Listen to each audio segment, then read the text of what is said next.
Hey guys, my name is Dominic Flux, and today I'm joined by Joanie. She is an FGAA-certified gemologist, and she specializes in pearls. And today we're going to do a very cool deep dive on everything there is to know about pearls, so you can be better prepared to buy some whenever you're ready. We're going to cover the different colors, the types, how they're made, what's the difference between fresh versus saltwater pearls.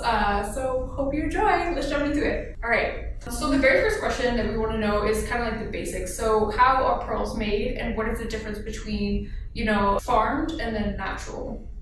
Yeah, what we see the most on the market right now is a farm pearl, what we call culture pearl. In the nature, when we need to find a pearl, depending which variety, we need to fish between 1,000 and 100,000 of animals, so mollusks, different mussel or oyster. So it was really rare and really difficult to match a complete necklace. Yeah. So right now we begin to culture the pearl since 1897. So most of them on the market are cultured. The natural one, it's the one we just found naturally. In nature, a pearl, it's a process of a mollusk who get most of the time a parasite inside, and it's a way of the animal to protect themselves. So they kill the parasite, they cover it with layer and layer of nacre, the same nacre they use to produce their shell. Mm-hmm. And I think also any little debris, if another little piece of shell went inside as well, it would have the same process. It can be, but most of the time it's something alive who came inside of it. We have the very nice, cute story of a piece of sand going inside, but it's almost never a piece of sand. Okay. I can see that. I can see why. Otherwise, we probably have a lot of pearls. So right now we find a way to force the animal force all the mollusks to make a pearl. Mm-hmm. So depend which variety. With saltwater, usually we use a nucleus, so a bead of nacre we put inside. Just to clarify, when she's talking about the nucleus being made of nacre, this is what the nacre is. So it's really the shell. They're basically going to cut from the shell kind of like a sphere or whatever shape that you want, and that's going to be the inside. Yeah. So now that we've touched on a little bit about where they come from, we're going to really look at the different qualities from these types of pearls, and if there's a difference between freshwater and saltwater as well. Okay, we have different criteria to choose the best pearl. Mm-hmm. The most important one is always the luster. We want something with shine. Other criteria can be the size, can be the quality of the nacre. So we don't want any blemish or spot on the nacre. The form, of course, the round one is the most expensive one, but we can have a lot of very fun and different shape also. And for saltwater, because we have a nucleus in it, the thickness of the nacre around the nucleus, it's another very important criteria. Quality. Absolutely. I think I was reading that the thickness of the nacre will depend on the amount of time. So whether it's been grown for 6 months, 2 years to 10 years, yes, obviously that growth period is going to heavily influence the costs. Yeah, exactly. But when we left it longer in the mollusk, we have most chance to lose the pearl because the animal move and can just let it go in the ocean. They have most chance to the pearl begin to be deformed, have more blemish. So we really need to find an in-between. Because it's also a natural animal at the end of the day, right? So I guess it's a lot more hard to control than doing synthetic stones, for example. Oh, it's just really? Made in a factory almost. It's not a possibility to make a pearl in a really synthetic way, like a stone. We have imitation, but it's not really a synthetic pearl. That's not possible. Since we're on the topic of synthetics, I was wondering if we could go into a little bit of how to identify synthetics. The imitation of pearl, the best way when it's possible is to look at the hole. Fake pearl usually is made from beads of plastic or glass, and sometimes even of mother of pearl of nacre, covered with different layer of kind of paint, or because we need to drill that piece before cover it. Around the hole, we always see some bumbles, some accumulation of painting or some stuff like that. And a real pearl, the hole is really clear because it's drilled. So that's a way. The weight also, because when it's plastic, it's very, very light. But some fake can make with glasses, so that's heavier. By the touching, the real pearl are more cold than the fake one, but same thing with glass. Sometimes it can be a little bit colder than plastic. We heard a lot of a trick to use it on your teeth. We just got asked on Instagram, can you put it against your teeth? So we were gonna ask you. Yeah. First, it's really not hygienic. Don't do that. You can damage a pearl also doing that. But it's kind of working. It's because the pearl, it's a lot of different layer of a mineral material we call aragonite, and it's all little plate of it. So when you put it on your teeth, it's kind of grind on all the little layer of dentine on your teeth. Okay. So, and a fake one, because it's really soft, it will just It'll be smooth. Yeah, exactly. Okay. But you need to test different kind of pearls to really see the difference. So don't try to do it at home. Even professional never do that. It's kind of a trick like biting on gold to see if it's real. Okay. You can, but it's really not a good idea to do that. Okay. It's true, you would need a reference point anyways. You would have to know the sensation. You'd have to go through many pearls to see fakes and not fakes. Yeah. And for professional, what we use the most to see if it's real or fake, it's the texture on top of the pearl. But at home, it's more difficult to figure it out. We use a magnifier or Like a microscope? a microscope, but sometimes we can really spot it by eyes. A fake one, the texture on it, it's more like little dot. And a real pearl, it's more like a wave. But sometimes it's not, when you're not used to it, it's not super easy to spot. I mean, we always recommend buying the pearls from a trusted professional, especially when you're going at a similar price point. You always want to have them evaluated. I also really want to, not only the different qualities of pearls, but there are different colors of pearls. Like as of right here, we have more like yellow golden, we have pinks, we have the beautiful Tahitian pearl, I think. Yes. Yeah. So I was wondering, how come they are different colors?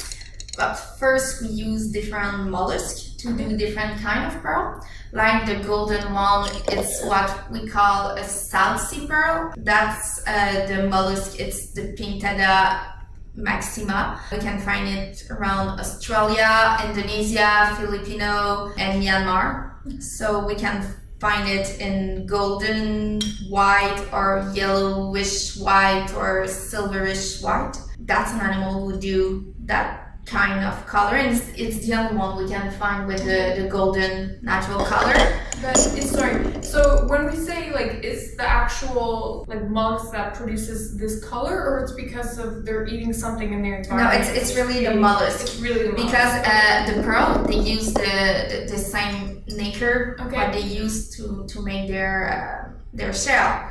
So it's finished to be the same color. Some stuff can influence the color, like the weather, like what they have inside of the water, to the kind of plankton they can eat. Some algae sometimes. With saltwater, the salinity of the water, we don't really control it.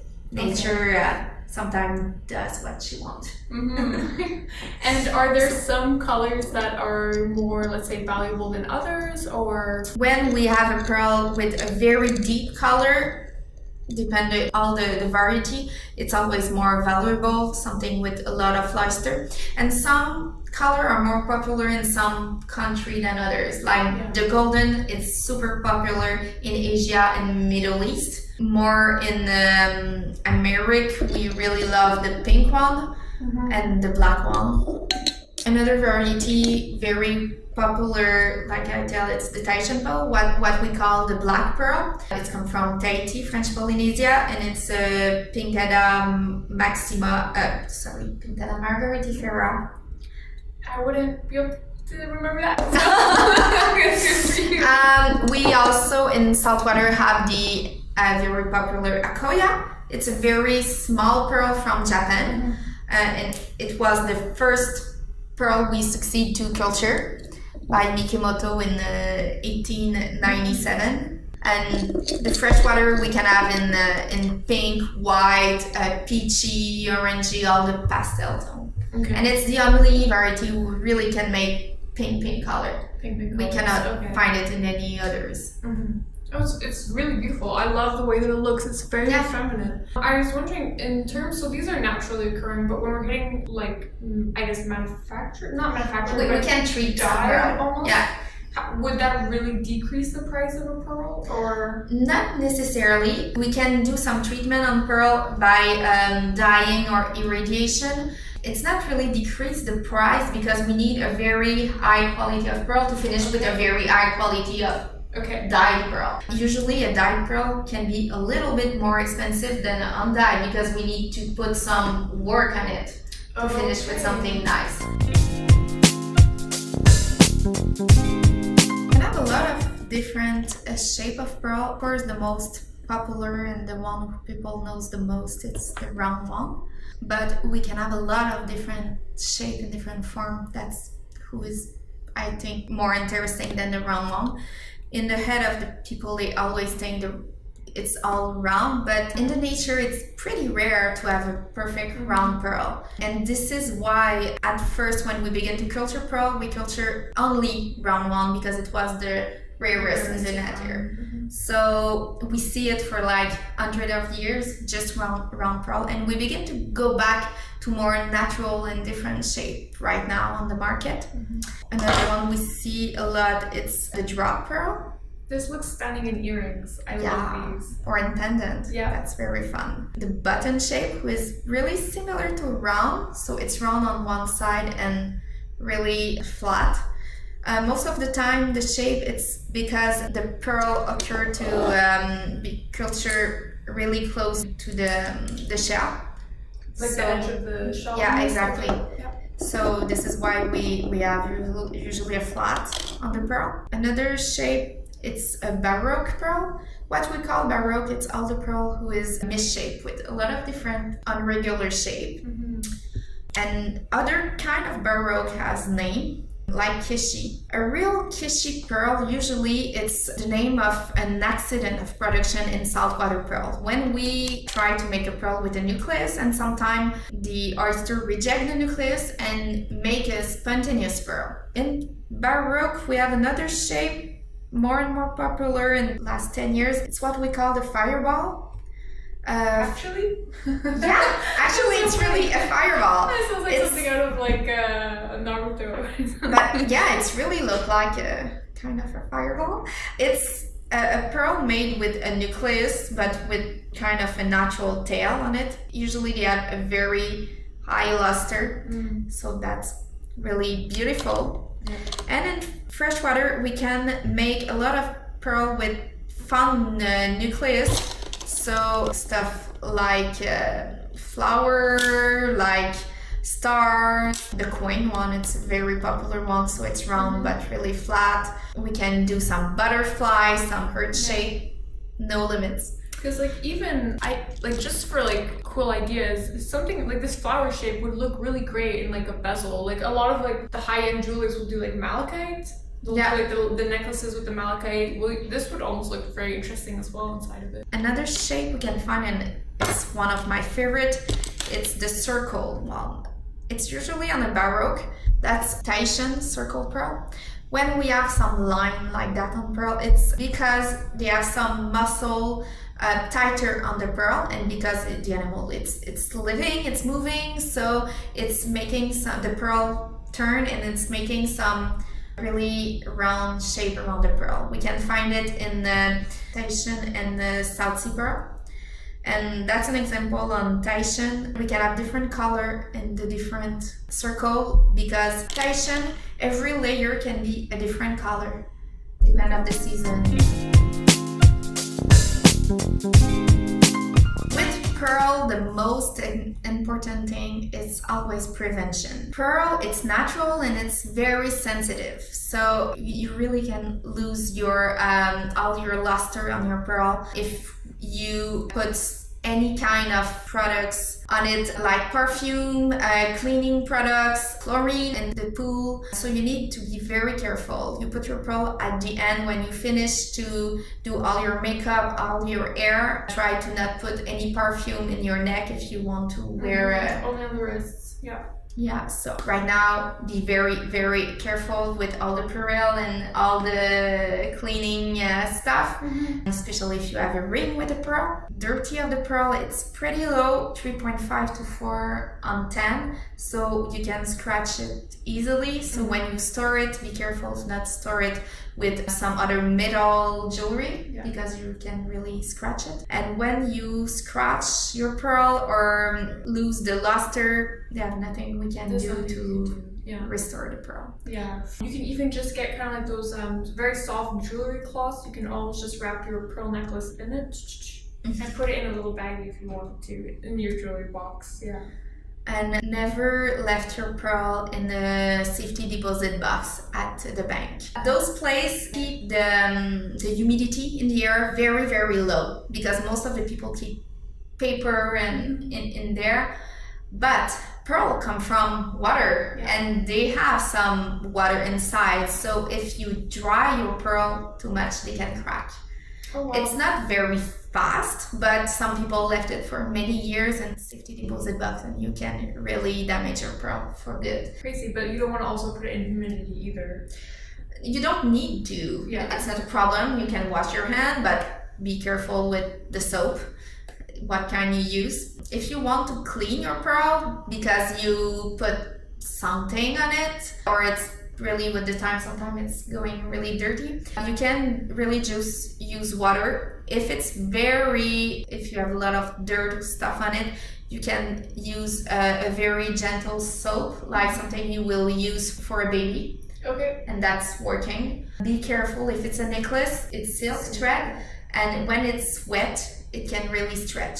So when you clean it, don't touch it until it's really dry. Don't just submerge it in like water and think that you're gonna wash it. Don't do that. But it's not that bad, but don't work with it when it's just left it really on the table to dry. Okay, perfect. Alright guys, thanks for watching. We do have a second part of the video coming up with all about retail prices, so you can get a realistic gauge on like each size, the shape, and based off of like market value, what you can like expect. So stay for that, and if not, thanks for watching. Thank you, Joanie, and we will see you next week.